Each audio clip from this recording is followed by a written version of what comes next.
አታውደልድሉ፣ አትንከራተቱ።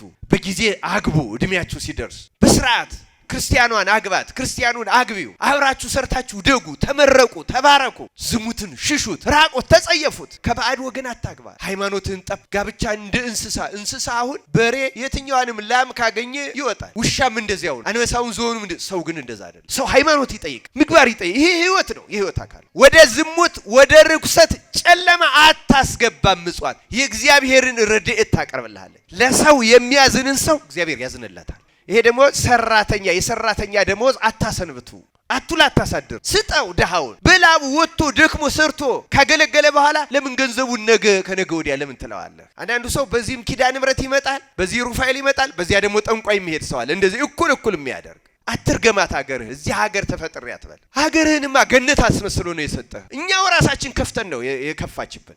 ደም አፈሰስንባት። መሬቱ እህል በረከት እንዳይሰጥ ከለከለ። ክፋት ዘራንባት። እሾህ አሜከላ ታብቅልብህ እንዳለው ለአዳም ዛሬም እሾህ አሜከላ የምትሆነው በኃጢአታችን ምክንያት ብቻ ነው። ምጽዋትም በመጸወት ጊዜ በገንዘብህ አትዘን። በኋላ አንድ ነገር ሲቸግርህ አይ ይህም ባልሰጠው ኑሮ ለዚህ ሆነኝ ነበር ብለህ አትጸጸት።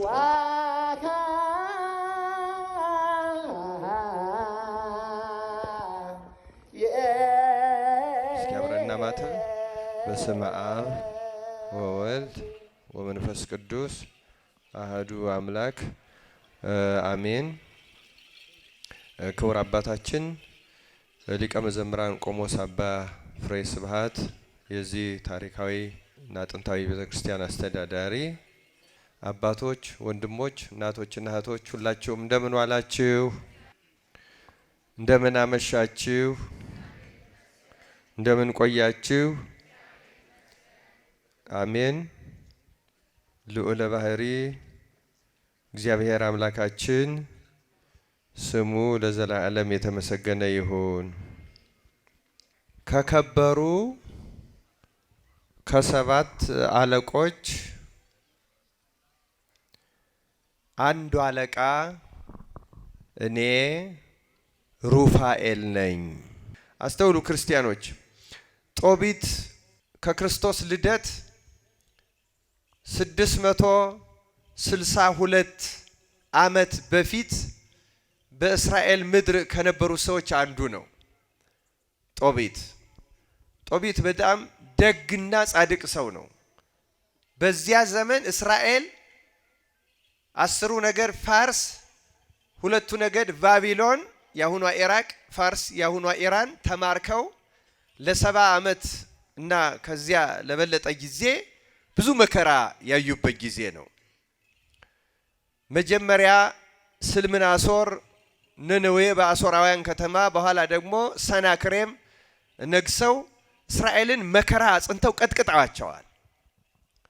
በተለይ ስልምናሶር ብዙ እስራኤልን ገሎ አስከሬናቸው መንገድ ላይ እየጣለ መከራ እያሳየ እያሰቃየ የግፍ ይፈጽም የነበረ ሰው ነው እና ጦቢት ደግሞ እግዚአብሔርን ፈጽሞ የሚፈራ ሰው ስለሆነ ምን ያደርግ ነበረ? ንጉስ በሕጋቸው በስርዓታቸው ንጉስ የገደለው ማንም አንስቶ መቅበር አይችልም በሀገራቸው። ጦቢት ግን እግዚአብሔርን የሚፈራ ሰው ስለነበረ ንጉስ የገደለውን ሰው ተደብቆ የብዙዎቹን አስከሬኖች ሰብስቦ ቤት ደብቆ ይውልና ሌሊት ብቻውን በጨለማ እያለቀሰ ብቻውን በግፍ የተገደሉትን ሰዎች ይቀብር ነበረ። ምጽዋት የሚሰጥ ደግ እጅግ ፈሪሃ እግዚአብሔር ያለው በጣም ደግ ክርስቲያን ነው የነበረው ጦቢት። ግን በዚህ የምርኮ ጊዜ እሱም ተማርኮ ወርዶ አብሮ ከሆነ ወገኖቹ ጋር ስቃዩን ይካፈላል። ጻድቃን በምርኮም በረሃብ ጊዜ ለብቻቸው አይተርፉም። ግን በዘመኑ ከነበረው መከራ ደግሞ ረድኤተ እግዚአብሔር ትከልላቸዋለች። አብርሃም የመሰለ ጻድቅ ተሰዷል፣ ወደ ግብጽ ወርዷል፣ ወደ ጌራራ ሄዷል። ይስሐቅ ተሰዷል፣ ያዕቆብ ተሰዷል፣ 12ቱ ነገድ ተሰደዋል። ግን ረሃብና ችግር በሀገር በዓለም የመጣው ባያልፋቸውም እነሱ በረድኤተ እግዚአብሔር ተከልለው ግን ያልፉታል። የቅዱሳን ታሪክ የሚያስረዳው ያን ነው። እና ጦቢትም ተሰዷል። በስደት ውስጥ ነው የነበረው። ግን ረድኤተ እግዚአብሔር ጠብቆት። ለምንድነው ረድኤተ እግዚአብሔር የጠበቀው? አንድን ሰው በመከራ ጊዜ ረድኤተ እግዚአብሔር የሚጠብቀው ሕገ እግዚአብሔርን እየጠበቀ በሕይወቱ የሚኖር ሰው ሲሆን ብቻ ነው። ክርስቲያኖች በተለየ ምክንያት አይደለም። ለማንም ሰው ሕገ እግዚአብሔርን እየጠበቀ የሚኖርን ሰው በማንኛውም የመከራ ወቅት ረድኤተ እግዚአብሔር ይጠብቀዋል። ሕጉን ጠብቀን በሕጉ ለመጠበቅ ያብቃን። ቅዱስ ባስልዮስ እንደሚላቸው ሕግጋትን የምንጠብቃቸው አይደሉም የሚጠብቁን ናቸው እንጂ ይላል። ሕግጋት ምንድነው የምንጠብቃቸው? በአነጋገር እንጠብቃቸዋለን ሲባል ለዚያ የእግዚአብሔር ቃልና ምክር እንታዘዛለን፣ በሕይወታችን ለመፈጸም እንተጋለን ማለት ነው እንጂ ሕግጋት እንስሳን እንደምንጠብቅ የምንጠብቃቸው አይደሉም። አይታመሙም፣ አይሞቱም፣ ምንም አይሆኑም። ግን ምክራቸውን ለሚፈጽም ሰው ሰውየውን ይጠብቁታል ይላል። ሕግጋት ይጠብቁናል እንጂ አንጠብቃቸው ክርስቲያኖች። እና ጦቢት ሕገ እግዚአብሔርን ስለሚጠብቅ ይጠብቁት ነበረ።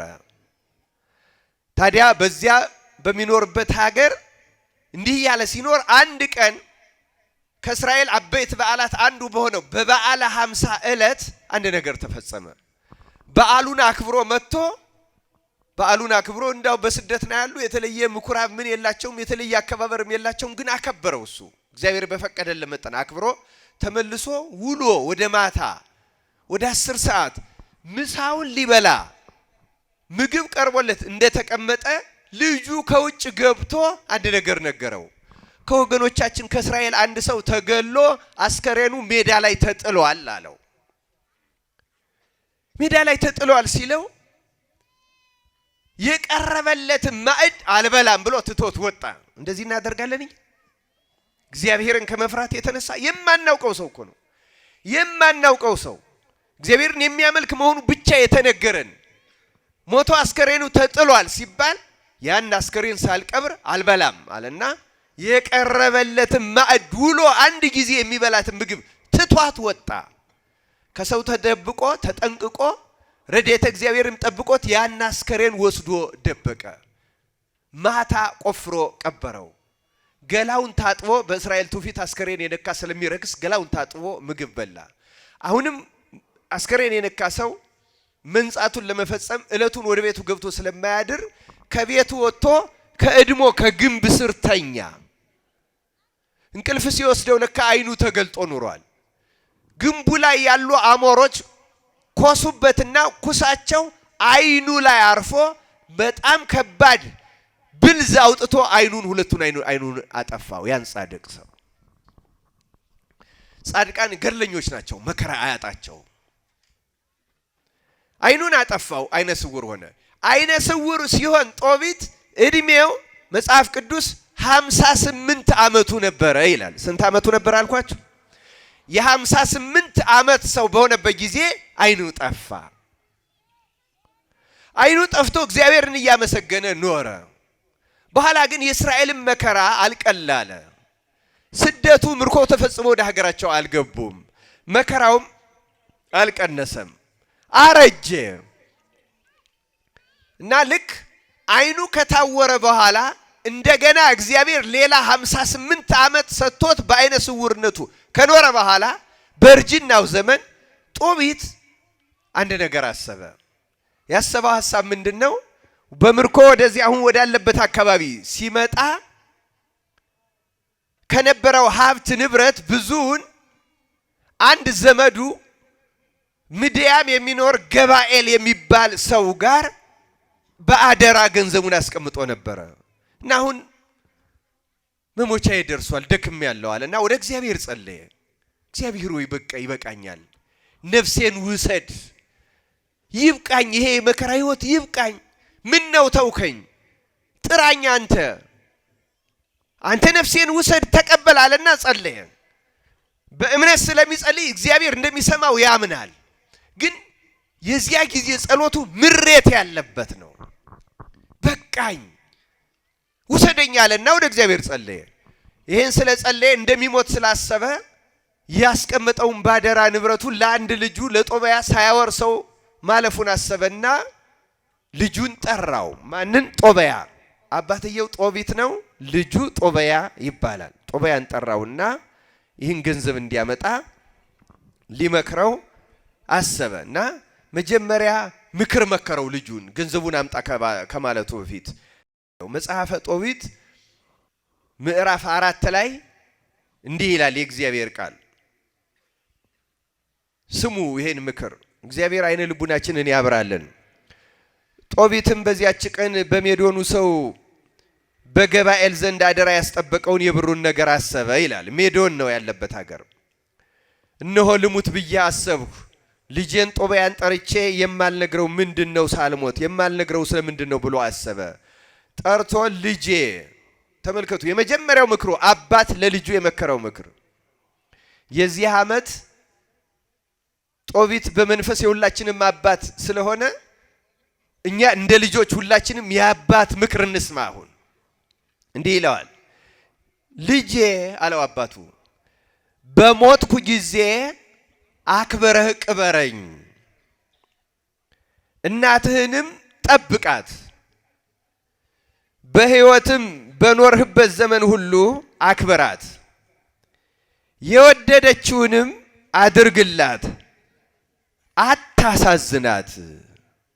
ልጅ በማህፀንም በማህፀን ሳለ በአንተ ብዙ መከራን እንደተቀበለች አስብ። ይህን አስበህ በሞተችም ጊዜ ከኔ ዘንድ በአንድ መቃብር ቅበራት አለው ይላል። የሚያሳዝን ምክር። በተለይ ወጣቶች ስሙ፣ ሰንበት ተማሪዎች ስሙ። በእውነት እንዴት የአባት ልጁን እንደሚመክረው ወላጆችም ስሙ፣ ልጆቻችሁ ምን እንደምትመክሩ፣ እንዴት እንደሚመከር ልጅ አድምጡ ከመጽሐፍ ቅዱስ። እናትህን አክብራት። ወጣቶች እናታችሁን አክብሩ፣ አታሳዝናት። በማህፀን ሳለህ አንተ ብዙ መከራ እንደተቀበለች አስብ። ስለዚህ እኔን ጥሩ አድርገህ ቅበረኝ አለው። እሱ በመንገድ የተጣሉትን ሁሉ ሲቀብር የኖረ ሰው ስለሆነ አክብረህ ቅበረኝ። ስለ ራሱ ያለው ይሄን ብቻ ነው። አክብረህ ቅበረኝ። ልጆች ወላጆቻችሁን አክብራችሁ ለመቅበር እግዚአብሔርን ለምኑት። በእውነት ወላጆች ልጆቻችሁን አሳድጋችሁ ድራችሁ ኩላችሁ ጎጆ አስወጥታችሁ ለማየት እግዚአብሔርን ለምኑት። ልጆች ደግሞ ወላጆቻችሁን ለመቅበር በአግባቡ በስርዓት ለመሸኘት ለንለምነው እግዚአብሔርን እና በኋላ ደግሞ ቆይተህ በሞተሽ ጊዜ ደግሞ አክብረህ አሁንም ከኔ ጎን ቅበራት አለው። ከጎን ለመቀባበር ያብቃን በእውነት። ዛሬ እኮ በየሜዳው ነው አስከሬን የሚወድቀው አይደለም እንዴ? ደም በከንቱ ይፈሳል። የሰው ልጅ ያልቃል። በየዓለማቱ ምን ሰማው የጦርነት የግድያ የደም መፍሰስ ነው። እግዚአብሔር የእርቅና የሰላም ያድርግልን። ልጆች የወላጆችን ምክር ብትሰሙ፣ ወላጆችም እግዚአብሔርን ሰምታችሁ ከእግዚአብሔር ያገኛችሁትን እንደ ጦቢት ለልጅ ብትመክሩ ሀገር ሰላም ይሆናል። ክርስቲያኖች ይሄ ነው መኑ። ይህን ስለ እናቱ ከመከረው በኋላ ቀጠል አድርጎ ደግሞ እንዲህ አለው፣ ልጄ በዘመኑ ሁሉ ፈጣሪህ እግዚአብሔርን አስበው፣ ትእዛዙን መካድና በደልን አትውደድ። በሕይወትም በኖርበት ዘመን ሁሉ እውነተኛ ስራ፣ በበደል ስራም ጸንተህ አትኑር። ልትበድል ትችላለህ፣ ግን አትጽናበት። ተመለስ፣ ንስሐ ግባ።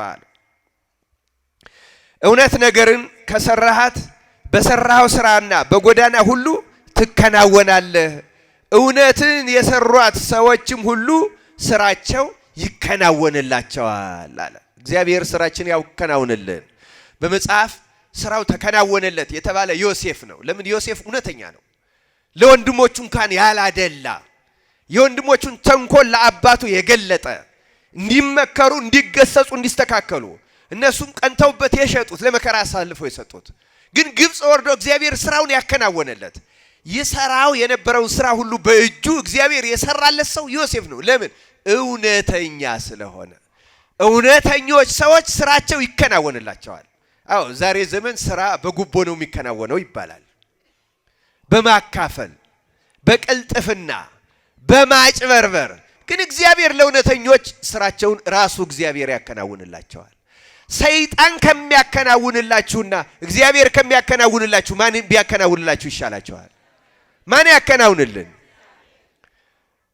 አቡነ እስጢፋኖስ አንድ ታሪክ ነገሩኝ። ኤርትራ ስራ አስኪያጅ በነበሩበት ጊዜ ኤርትራ ከኢትዮጵያ ሳትገነጠል አሁን ጅማ ያሉት ሊቀ ጳጳስ ናቸው። እውነተኛ ታሪክ የሰሙትን እዛ ነገሩን። በኤርትራ ገበሬው እህሉን ሲዘራ በሰሜን በኢትዮጵያ በአብዛኛው ይሳላል። ምን ብሎ ነው የሚሳላ? ከበረድ ከውርጭ ከሌላም ከጠበክልኝ ከዚች ለቤተ ክርስቲያን አስራትህን እሰጣለሁ ይላል። አውድማው ላይ ሰፍሮ ያመጣል ለቤተ መቅደስ። እና የአንድ ገበሬ ግን ምን አለ? እንዲያው ሰው ሰይጣን ስሙን ያከፋዋል፣ እስኪ ልሞክረው አለና አንዷን ለኪዳነ ምሕረት ይቺ መሬት አንቺ ጠብቂ፣ ምርቷ ጥሩ ከሆነ ከ10 1,000 እሰጣለሁ አለ። አንዱን ለገብርኤል አንዱን ለሚካኤል ሰጠና አንዱን ለሰይጣን። እንዲሁ ሰው እኮ እንዲሁ እንግዲህ ስም ሲከፋ ነው የምሰማው። ቁም ነገረኛ ትሆን አትሆን አላውቅም፣ እየተጠራጠረው አያችሁ። እስኪ አንተ ጠብቃት አለና እንተና ነው። እንዲህ ያለ ጥርጥር ሲያድርበት እግዚአብሔር ረድኤቱን አራቀበት። ሰይጣንን ከቅዱሳን ጋር አብሮ ደለደለዋ። አንዳንዱ ሰው በዚህም ኪዳነ ምሕረት ይመጣል፣ በዚህ ሩፋኤል ይመጣል፣ በዚያ ደግሞ ጠንቋይ የሚሄድ ሰው አለ። እንደዚህ እኩል የሚያደርግ እግዚአብሔር ረድኤቱን ለየበት። ለኪዳነ ምሕረት ለገብርኤል ለሚካኤል የሰጣቸው መሬቶች በሙሉ ሳያፈሩ ቀሩ። የሰይጣን መሬት ግን በጣም አፈራች። ሰይጣን ተንኮለኛ ነው። ለጊዜው ሀብት ይሰጣል፣ የሆነ ነገር ይሰጣል፣ በጠንቋዩ የተነገረ እውነት ያስመስላል። ሰይጣን በጣም አሳሽ ተንኮለኛ ብልሃተኛ ነው። ክርስቲያኑ ሰውየው ሞኝ ነው። አረረረ ለካ ሰይጣን ቁም ነገረኛ ነው አለ። ሰዎች ዝም ብለው ነው የሚያሙት፣ ለካ ሰይጣን ቁም ነገረኛ ነው አለ። እና ደግሞ ምን ያደርጋሉ? ለቤተ ክርስቲያን እህሉን ብቻ ሳይሆኑ የሚሰጡ በዚያ መሬታቸውን ፍሬያማ ባደረገላቸው ጻድቅ ስም በአንዱ ስም ይዘክሩና ቄሶቹን ጠርተው ባርኩልን ይላሉ። እንደዚህ ልማድ አላቸው። ይሄ ሰውዬ ግን አሁን ፍሬያማ ያደረገለት ሰይጣን ነው።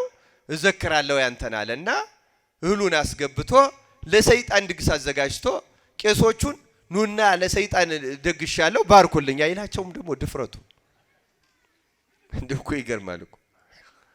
በኋላ ሰይጣን ተመልከቱት፣ ለተንኮል እኮ ነው። እምነቱ ጥርጥር ያለበት ሰው ትናንት አስተምር ያላቸዋል። ሁለት ሐሳብ ያለው ሰው ከእግዚአብሔር አንዳች አያገኝም የሚለውን የያዕቆብ ጥቅስ ትላንት ሰምታችኋል አይደለም? የያዕቆብ መልእክት ምዕራፍ 1 ቁጥር 7 ላይ በሐሳቡ የሚወላውል ሰው ከእግዚአብሔር አንዳች እዚህ ከሰይጣንም አያገኝም፣ ከእግዚአብሔር አያገኝም እንዲህ ያለ ሰው። ሰይጣን ግን ለማሳት ይሄን አደረገለት። በኋላ እንዲህ ሲል ቄሶቹ ምን አይነት ሰው ነህ አንተ? ምንስ ብትደፍር ነው እኛን ዞር በላሉት። ወይ ሰይጣን መጀመሪያ እህሌን ከበረዶ ጠበቃት፣ ከሌላ ነገር ጠበቃት፣ አሁን ደግሞ ቄሶች እንዳይበሏት ጠበቀልኝ እያለ እያማ ተመለሰ። በኋላ እውነተኛ ታሪክ ነው። ድግሷን ደግሳ ወዳጆቿን ልታበላ ሚስቱ ቅቤ ረስታ ኑሮ ቅቤ ስታነጥር ቅቤው ነዶ ቤቱ በሙሉ ጠፍቶ ሀብት ንብረቱ አንድ ላይ ወደመበት አሉ። ይኸው ሰይጣን መጨረሻው ጥፋት ነው። ክርስቲያኖች ከእንዲህ ያለ ጥፋት እግዚአብሔር ይጠብቀን በእውነት። እና ስራችሁን በአጭበርባሪዎች በሌቦች መከራ ነው መቼም ይሄ ዘመን፣ ግን እውነተኞቹ ናችሁ ስሩ። አንድ ሰው ሳያጭበረብር ሳይሰርቅ የሰው ጥቅም ሳይቀማ ተገዶ መብቱን በግድ ሊያስከፍሉት ይችላሉ። ይሄ አይነቀፍም። ለምንድን ነው አይነቀፍም ያልኳችሁ? በዘመነ ሰማዕታት ብዙ የሰማዕታት አጽሞችን ብዙ ክርስቲያኖች ገንዘብ እየከፈሉ ወስደዋል። አጽም ለመውሰድ ይሄ ግዴታ ነው፣ ስቃይ ነው። ይሄ ለማጭበርበር አይደለም፣ ይሄ ለሌላ ጥቅም አይደለም። መብታቸውን የተፈጥሮ መብታቸው ሁሉ በገንዘባቸው እንዲገዙ የተደረጓሉ። ይሄ የግፍ ግፍ ይባላል። ይሄ ግፍ መፈጸም ነው። ሰው በዚህ አይወቀስም።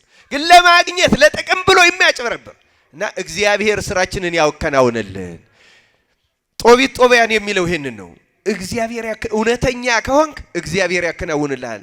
ሐሰተኛ ከሆናችሁ ሰይጣን እንደዚህ እንደ ኤርትራው ሰውዬ እንደ ሌሎቹም ጊዜያዊ ሀብት ይሰጣቸዋል፣ አንዳንድ ነገር ያደርግላቸዋል። ግን ትጠፉበታላችሁ። እንኳን ነፍሳችሁ ስጋችሁ አይጠቀምበትም።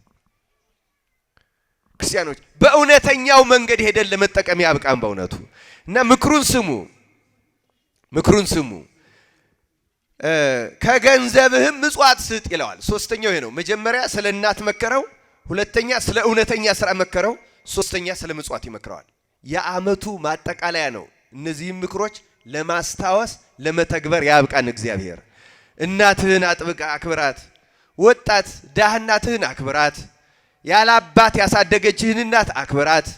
ደህና ልብስ ያልገዛችልህ ቸግሯት ነው። ይሄን ወቅት ተረዳ። ብልሁን ሞኛቱን በሰው እናት አይታ አትናቃት። እናትህን በሰዎች እናት እያነጻጸረ እናቱን እንደሚንቅ የተረገመ ሰው የለም። እናትህን አክብር። አድምጥ ክርስቲያን። እናቱን የጠላ ሰው፣ እናቱን የማያከብር ሰው፣ ከርሷ በመወለዱ እንደተጎዳ የሚያምን ሰው ይሄ እግዚአብሔርንም የካደ ሰው። እናትህ የሥጋ እናትህ፣ እናትህ ሀገርህ፣ እናትህ ቤተ ክርስቲያንህ፣ እነዚህን አክብር። እናትህ ድንግል ማርያም፣ አራቱን እናትህን አክብር።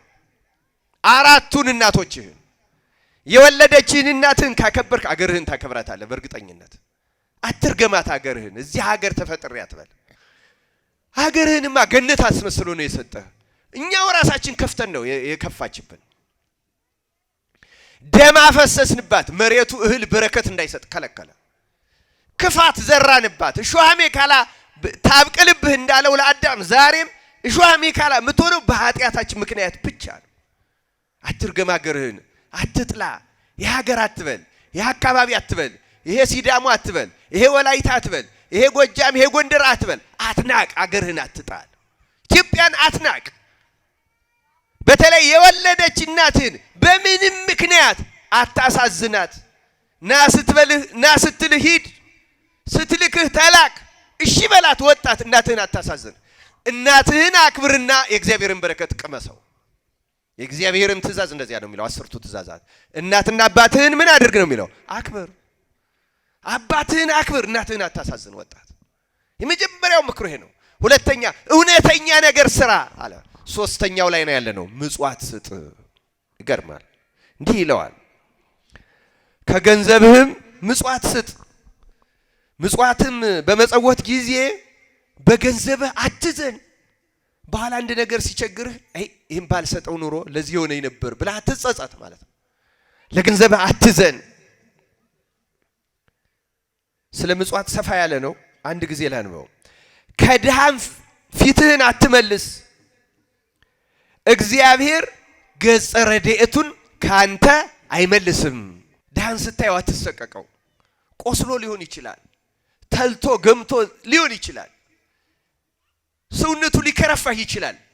አትሰቀቅበት፣ አትጸየፈው። ለምን ይለምነኛል ብለህ ፊትህን አትመልስ። እንዲህ ካረክ እግዚአብሔር ገጸ ረድኤቱን ካንተ አይመልስም። ከሰው ላይ ፊትህን ከመለስክ እግዚአብሔር ካንተ ይመለሳል። ክርስቲያኖች አድምጡ። ያለህን ገንዘብ የተቻለህን ያህል ምጽዋትን መጽውት። ምጽዋት መመጾት ድልብን ታደልብልሃለችና ጥቂቱም ቢሆን ምጽዋት ለመመጾት በገንዘብህ አትዘን። ምጽዋት በመከራ ቀን ከሞት ታድናለችና ወደ ጨለማ ይገቡ ዘንድ አታሰናብትም። አያችሁ፣ በመከራ ቀን የምታድነው ምጽዋት ናት። ወደ ጨለማ፣ ወደ አለማወቅ የህሊና ጨለማ፣ ወደ ክህደት ጨለማ፣ ወደ ኑፋቄ፣ ወደ ጥርጥር ጨለማ፣ ወደ ዝሙት፣ ወደ ርኩሰት ጨለማ አታስገባም። ምጽዋት የእግዚአብሔርን ረድኤት ታቀርብልሃለች። ለሰው የሚያዝንን ሰው እግዚአብሔር ያዝንለታል። አታስገባም።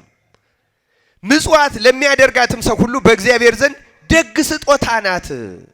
ልጄ ይለዋል፣ ይህን አድርግ። አራተኛው ምክር ምጽዋት ነው። ስንት ምክር ተመከርን? 4። እናትን ማክበር አይደለም? ሁለተኛው ምንድን ነው ያልኳችሁ? ደግ እውነተኛ ነገር ስራ። ይሄ ሶስተኛው ነው ምጽዋት። አዎ ምጽዋት ሶስተኛው ነው። እናት አባት አደላችሁን ያስቀየማችሁ ይቅርታ ጠይቁ። አጎት አክስት ይቅርታ ጠይቁ። የቤተሰብ ጋር ሰላሙን። ከዚያ በኋላ እውነተኛ ስራ፣ ከዚያ መጽውት። አራተኛውን ይቀጥላል። አራተኛው እንዲህ ይላል፣ ልጄ ራስህን ከዝሙት ጠብቅ። ከአባቶች ልጆች ወገን አስቀድመ ሚስት አግባ። ከዘመዶች ካልተወለደች ከባዕድ ወገን ደግሞ አታግባ።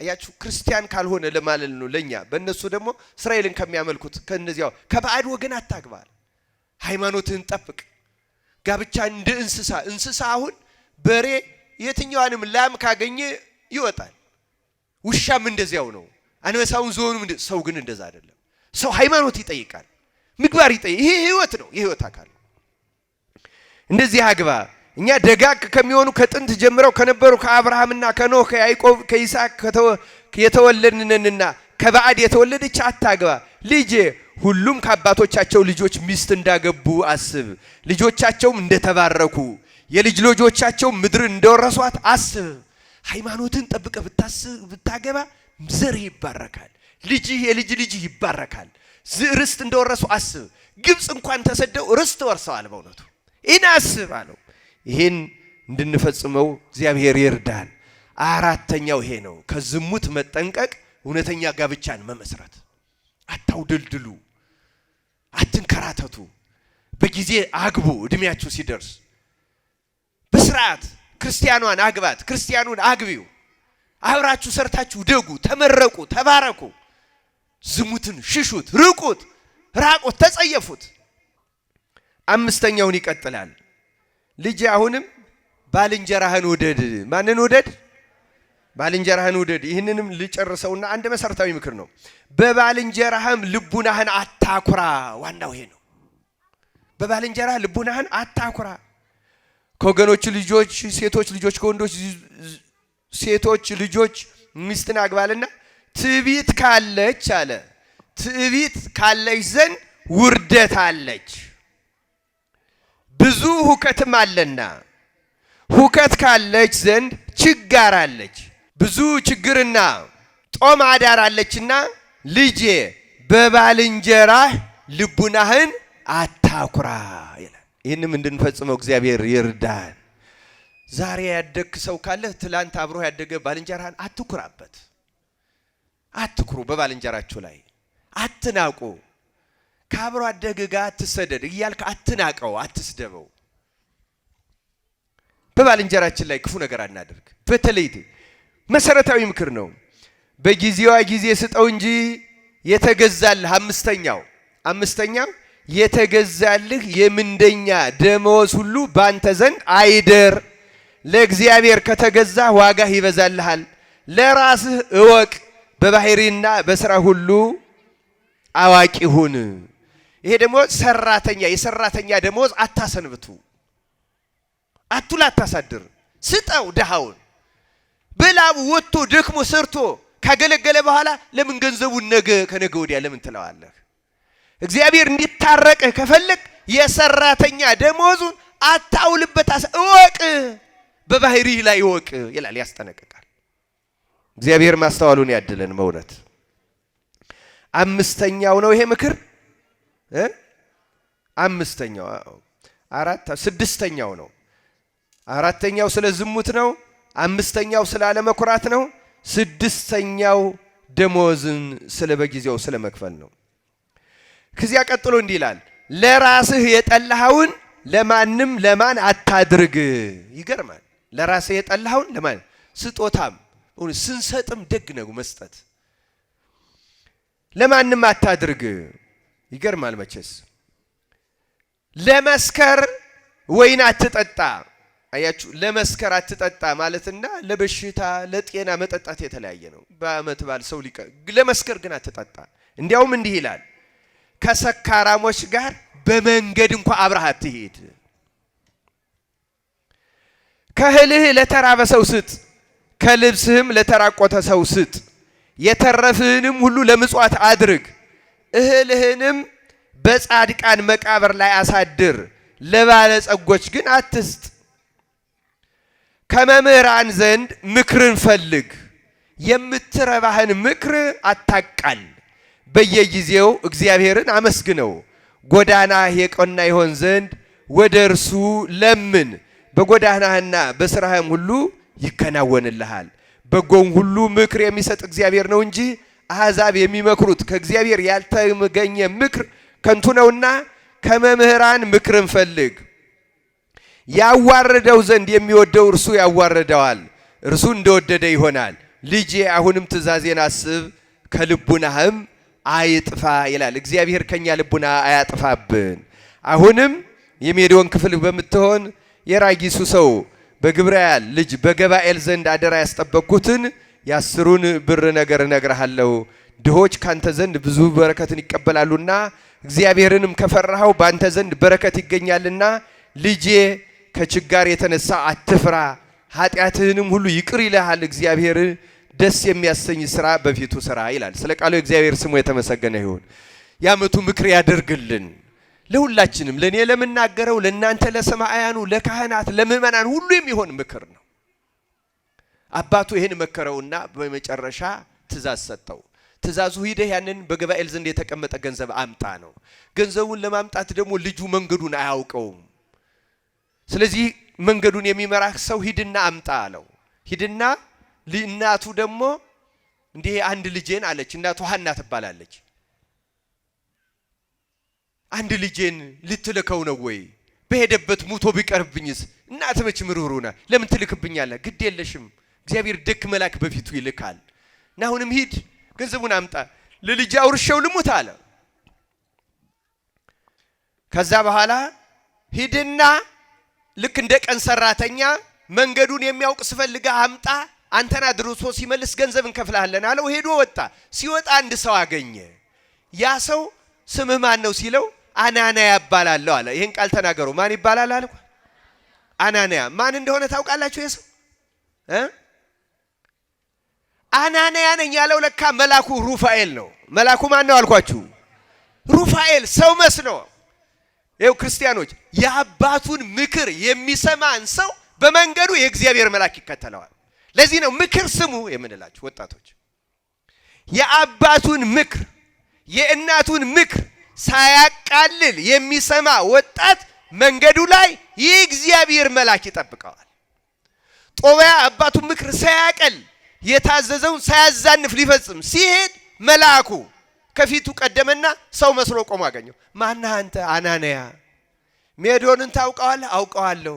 በዚያ የሚዶን ገባኤል የሚባል ሰው ታውቃለህ? አዎ አውቀዋለሁ። ጥሩ ነዋ።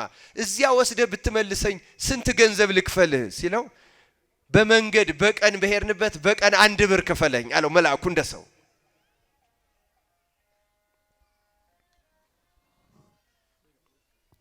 አንድ ብር ትከፍለኛለህ አለው። በቀን 1 ብር ሊከፈለው መልአኩ ሩፋኤል ሰው መስሎ አናንያ ነኝ ብሎ መጣ። አባቱ ጋር አገናኘው ከጦቢት ጋር። ማነህ አንተ? እንዲሁ ለመሆኑ የማነህ ልጅ አለው። የጦቢትን ዘመድ ጠራና የሱ ልጅ ነኝ እኔ ሲል እንዴ የሱ ልጅ ነህ አለና መልአኩ ሩፋኤልን ጦቢት አንቆሳመው ዘመዱ መስሎት። ውይ እንዴት ያለ መታደል ነው! መልአክን አቅፈው የሚስሙ ሰዎች እንዴት ያሉ የተባረኩ ሰዎች ናቸው! ምን ያህል እግዚአብሔርን ቢፈሩት ነው መልአክ እንደ ሰው ተገልጾ የሚያነጋግራቸው። በል እንግዲያማ ይሄን ታውቀዋለህ? አውቀዋለሁ። እሱንም አውቀዋለሁ። ሁሉንም አውቀው። በል ሂድ፣ ስትመለስ በሰነበትክበት ልክ በቀን 1 ብር አስቤ እሰጥሃለሁ። እግዚአብሔር መንገዳችሁን ያቀናልና አሰናበታቸው።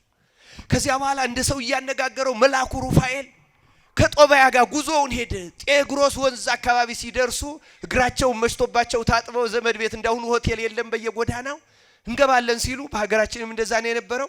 እግሩን ሲጣጠብ ከወንዙ ትልቅ አሳ ሚጋጥ ነገር አገኘው ብሎ ሲመጣ አናንያ ተብሎ የሚጠራው ሩፋኤል ጦቢያን ያዘው። እሱን አንቀ ያዘው አለው። አሳውን አንቆ ይዞ ከባህሩ አወጣው ከወንዙ።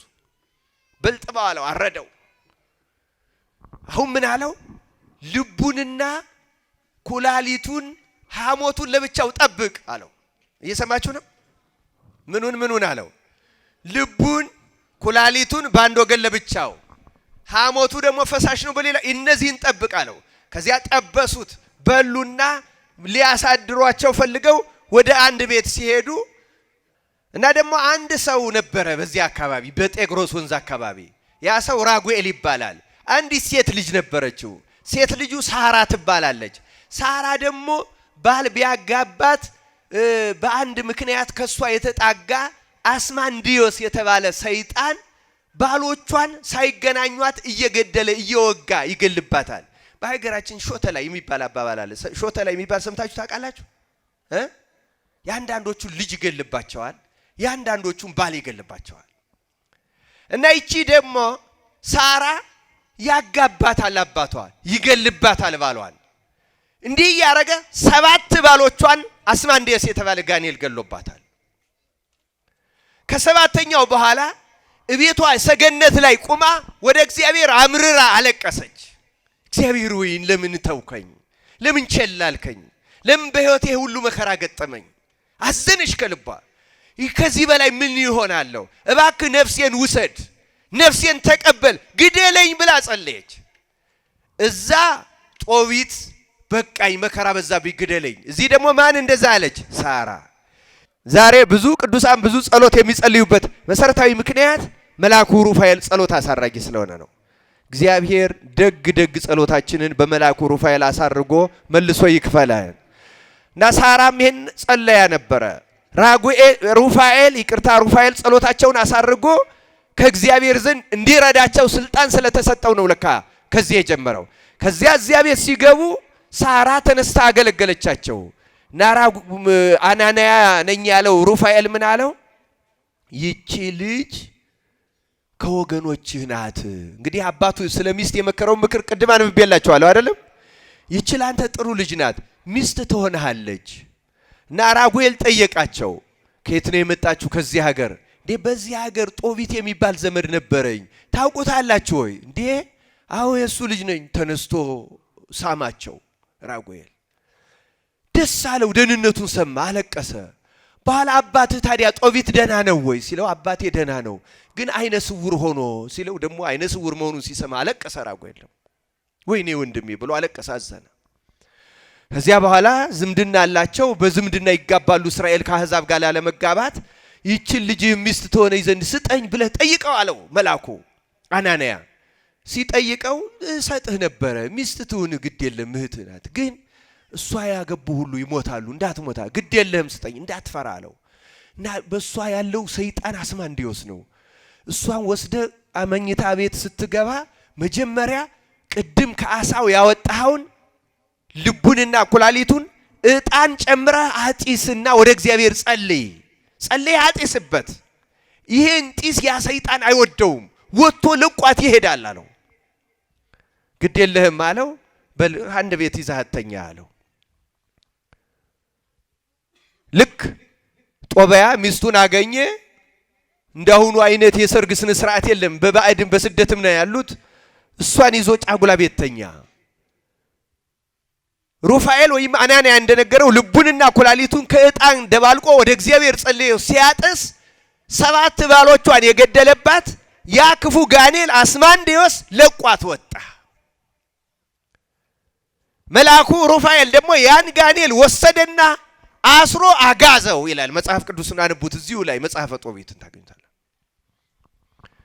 ራጉኤል ግን ሐሳብ አልለቀቀውም። ጧት በሌሊት ቀድሞ ተነሳና ልጅ ልኮ እስኪ ሙቱ አድሮ ይሆን አይሆን ከሞተ ሰው ሳይነሳ በሌሊት እንዲቀብረው አይታችሁ ንገሩኝ ብሎ ልጅ ሲልክ ከሚስቱ ጋር ተኝቶ በአንድነት በሰላም አለ። እግዚአብሔርን አመሰገነው። ከዚያ በኋላ እግዚአብሔርን አመሰገነና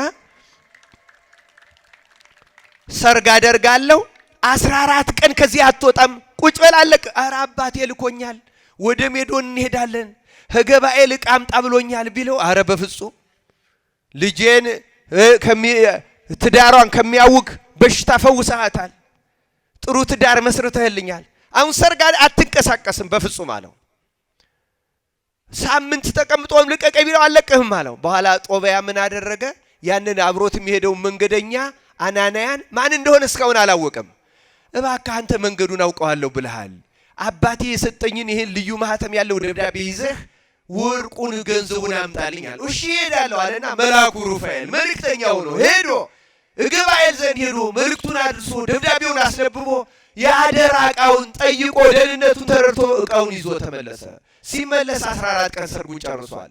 የጦቢያ እናት ደግሞ ይኸው ልጄን አትላከው እያልኩ ልከህ ይኸው ሞቶ ቀረ ልጄ እያለች እየወጣች በየቀኑ ታለቅሳለች። አባትየው ጦቢት ደግሞ አይነ ስውሩ አንቺ ዝም በይ እልፍ ብለሽ አትናገሪ፣ እግዚአብሔር ደግ መልአኩን በፊቱ ይልካል፣ ምንም አይሆንም ልጄ ይመጣል፣ አታልቀሽብኝ ይላታል። እሷ ከቤት ወጥታ መንገዱ ዳር አሻግራ ልጄ ዛሬ ይመጣ ይሆን እያለች ስታለቅስ ትውላለች። እናት አይመጣም። ታለቅሳለች፣ ትገባለች። እባክሽ አታልቅሽብኝ ይላታል። 14ቱ ቀን ተፈጽሞ መልእክቱን ይዞ ሩፋኤል ከተመለሰ አናንያ ከተመለሰ በኋላ ጦቢያ ሚስቱን ይዞ ደግሞ ራጉኤል ለሀብት ተጨማሪ ሀብት በጋብቻ ስለመሰረቱ በሷ በሳራ ፈንታ ብዙ ሀብት ሰጠው ጨመረለት። ያኛውም ከገባኤል ተመለሰ። በረከቱን ይዞ ሲመጣ ልክ እናቲቱ ውጭ ወጣ አሻግራ ስትመለከት ልጇ በርቀት ሲመጣ አየችው። ደስ አላት፣ እልል አለች፣ አለቀሰች። ልጄ መጣለች። የልጁ መምጣት ሲሰማ የ116 ዓመት ሽማግሌው ጦቢት አይነ ስውሩ ያለ መሪ ይራመድ ያለው ሲል ሄዶ ወደቀ። ጦቢት መጣ። የዚያን ሐሳ ልቡንና ኩላሊቱን ተጠቅሟል። ሐሞቱ ቀርቶታል። ሩፋኤል ምን አለው? አናንያ ይሄን ሐሞት የአባትህ አይን ላይ ቀባው። ሁለት አይኑን ያጠፋው ላይ ይሄ አባትህ አይን ላይ በአሞራ ኩስ ብልዝ የጠፋውን አይኑን ያበራዋል አለው። ልክ አባቱን ከወደቀበት አንስቶ ሳመውና አባቴ ተቀመጣልና አባቱ ላይ የዚያን ዓሣ ሐሞት አይኑ ላይ ሲያፈስለት ሁለት አይኖቹ ቦግ ብለው በሩለት ይላል። የዛሬ ያንን የምናስብበት በዓል ነው። ነሐሴ 3 ቀን የቅዱስ ጳጉሜ 3 ቀን የቅዱስ ሩፋኤል ቅዱስ ሩፋኤል በእውነት የእነሱን ጸሎት እንዳሳረገ ያሳረግልን። ሳራን እንደፈወሰ በትዳር ችግር ውስጥ ያላችሁትን ትዳራችሁን የሚበጠብጠውን ሰይጣን አስማንዲዮስም ባይሆን ብዙ አይነት ሰይጣን ያለ ቅዱስ ሩፋኤል አስሮ ይጣልላችሁ። በእውነት ክርስቲያኖች እንደ ጦቢት አይኑ የጠፋ የደከመ ያዘነ ሽማግሌ አባት ያለላችሁ ቅዱስ ሩፋኤል ይጎብኝላችሁ። በእውነት ይጎብኝን ቅዱስ ሩፋኤል። ዛሬ ብዙ ነገር የተፈጸመበት ብዙ ፈጽም የሚፈጸምበት ነው። ተመልከቱ። ጦቢት በ116 ዓመቱ አይኑ ዳነ። ሳራ ተፈወሰች። ጦቢያ ልጁ ትልቅ ትዳር አገኘ። ከዚያ በኋላ ደስ አላቸው። ይህም ሁሉ ያደር ታሪኩን ምን እንደሆነ በሙሉ አባቱ ሲነግረው አባትየው ጦቢት በጣም ተደሰተና ለልጁ ለጦቢያ እንዲህ አለው፣ ልጄ ይህን ሰው ይህን አናንያ በቀን 1 ብር እንከፍልሃለና ያለው ያደረገልን ነገር ግን ብዙ ነው። ይህች ልጅ ፈወሳት፣ ትዳር ሰጠህ፣ ከአባቷ ብዙ ሀብት ንብረት አመጣ። አንተ ቀርተህ እሱ ሄዶ ንብረትን አመጣ። ታዲያ ለዚህ ሰው 1 ብር ያንስበታል። የንብረትን ግማሹን ስጠው አለውና ያች ለጋሰው ደጎች እንደዚህ ናቸው። ለጋሱ ንብረትን ግማሹን ከፍለህ ስጠው አለው። ጦቢያ ልጁ አባቴ ሆይ እኔም ብዙ ነገር ነው ያደረገልኝ፣ በዚህ አላዝን፣ ደስ ይለኛል፣ ግማሹን እንክፈለው አለው። እዚያ አናንያን ጠሩት። የሀብት ንብረቱን ግማሹን ሊያካፍለው ጠሩትና ና አሉት። አሁን ምዕራፍ 12 ላይ እንበላችሁ ትምህርታችን እያጠቃለልን ነው። መጽሐፈ ጦቢት ምዕራፍ 12 ርዕሳችን የተነሳንበት ከ7ቱ አለቆች አንዱ አለቃ እኔ ሩፋኤል ነኝ ነው አይደለም ርዕሳችን። አሁን ምዕራፉን በደንብ አነብላችኋለሁ። ከዚህም በኋላ ጦቢት ጦቢያን ጠርቶ ልጄ ካንተ ጋር ለሄደ ለዚህ ሰው ደሞዙን አይተህ ስጠው፣ ዳግመኛም ትጨምርለት ዘንድ ይገባል አለው።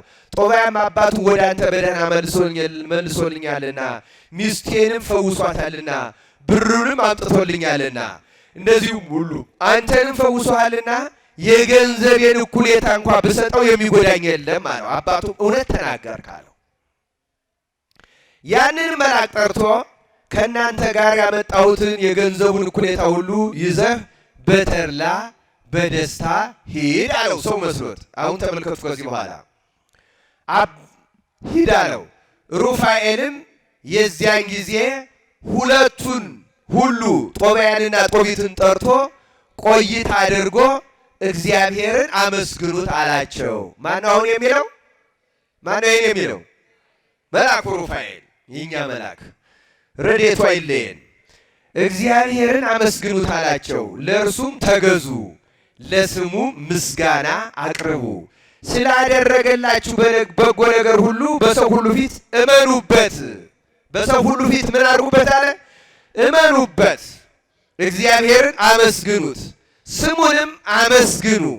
የእግዚአብሔርን ክብር ሥራ በክብር ተናገሩ፣ ታምራቱንም ግለጡ፣ ለእርሱ መገዛትንም ቸል አትበሉ። የመንግሥትን ምስጢር ሊሰውሩት የእግዚአብሔርን ሥራ ግን በክብር ሊገልጡት ይገባልና አከባብራችሁ ግለጹት፣ መከራም እንዳታገኛችሁ በጎ ሥራን ስሯት። ጸሎት ይህን ምክር የሚሰጠው መልአኩ ሩፋኤል ነው። የመልአኩ ሩፋኤል በረከቱ ምክሩ በሁላችን በሕሊናችን ይጻፍልን ይደርብን። ጸሎት አለ፣ ተመልከቱ፣ አድምጡ። ጸሎት ከምጽዋትና ከፍቅር ከእምነትም ነገር ጋር ያማረ የተወደደ ነው። አያችሁ፣ ጸሎት መሰረታዊ ጸሎት ነው ማለት ነው። ግን ጸሎት ከምን ጋር አለ? ሰምታችኋል አይደለም? ጸሎት ከምን ጋር?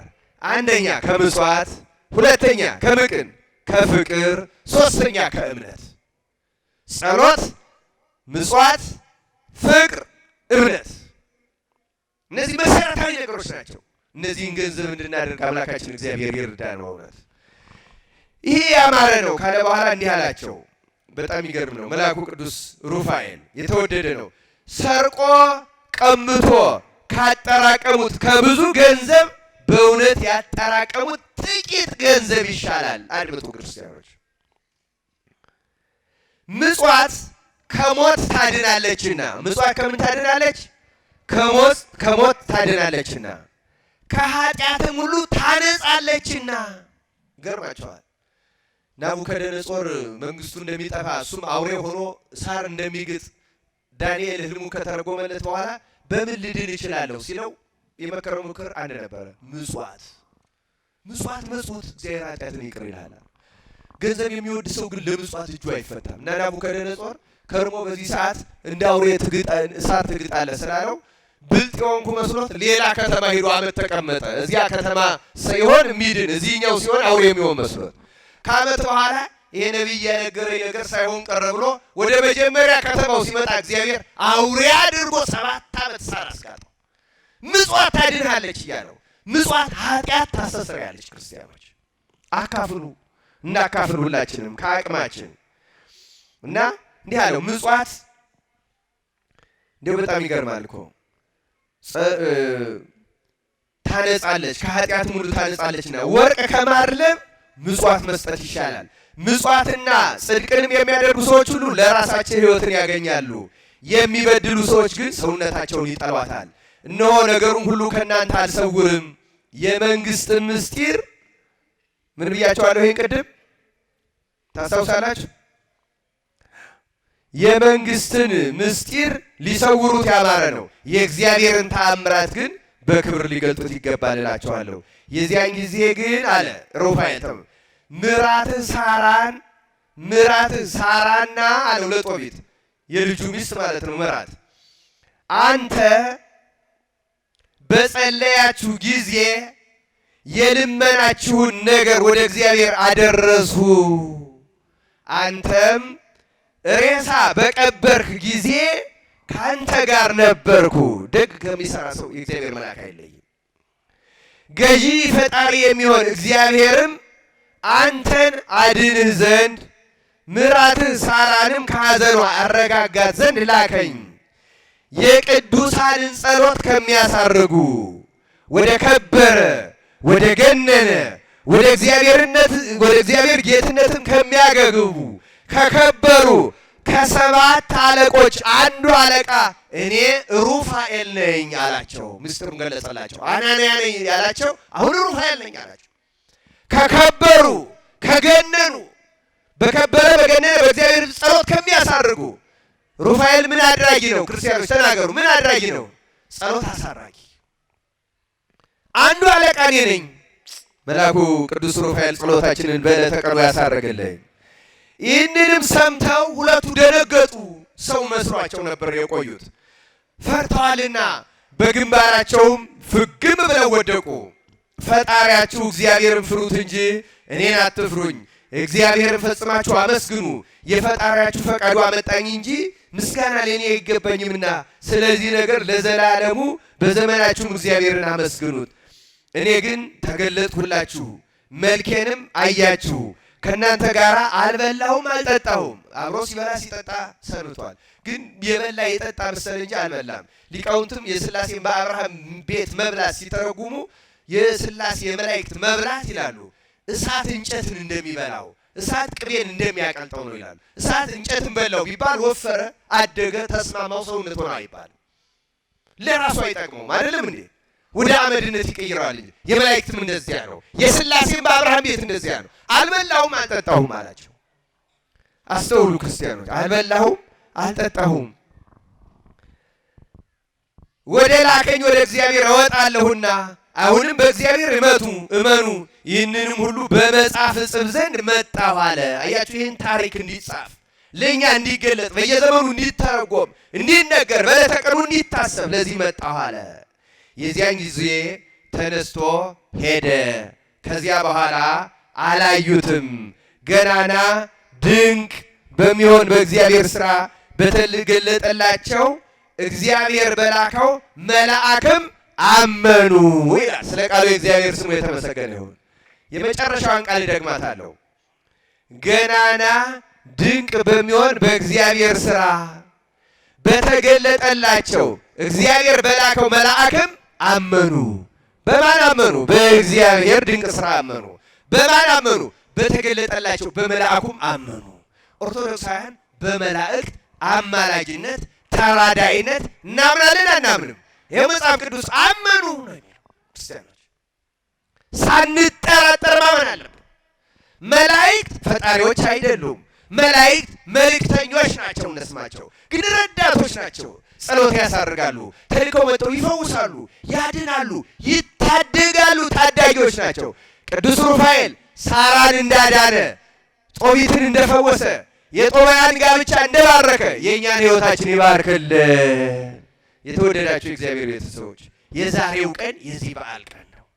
የዛሬው ቀን የጦቢት የሳራ ወለተ ራጉኤል የጸሎት እርገት የጸሎት መልስ ውጤት የሁለቱ ፈውስ የጦቢያና የሳራ ጋብቻ የጦቢት ፈውስ የአይን ብርሃን መብራት መጽናናት መረጋጋት ያገኙበት ዕለት መታሰቢያ በዓል ነው።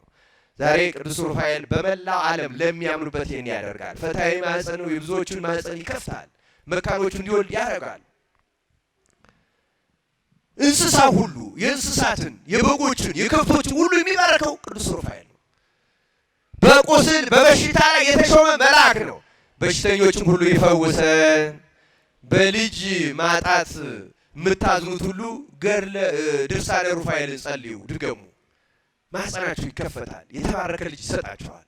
በሀገራችን ብዙ ታምራት ተፈጽመዋል። መልአኩ ቅዱስ ሩፋኤል በአማላጅነት ሁላችን ይጠብቀን። አሁን ሀገራችን ቁስለኛ ናት፣ ይፈውሳት። ሀገራችን ደም ይፈስባታል። እውነት ታርቆን ሳራንና ጦቢትን እንዳረጋጋ የሀገራችን እናቶች በልጅ ሞት የሚያለቅሱትን በወጣቶች እልቂት የሚያለቅሱትን አባቶች መልአኩ ቅዱስ ሩፋኤል ያረጋጋልን። ይኸው እግዚአብሔርን ፈርቶ የሚኖር ሰው እንደ ጦቢት እንደ ጦቢያ እግዚአብሔር ይጠብቀዋል። በባዕድ ሀገርም በመከራም በችግርም በስደትም ይጠብቀዋል። ክርስቲያኖች እግዚአብሔር እንፍራው።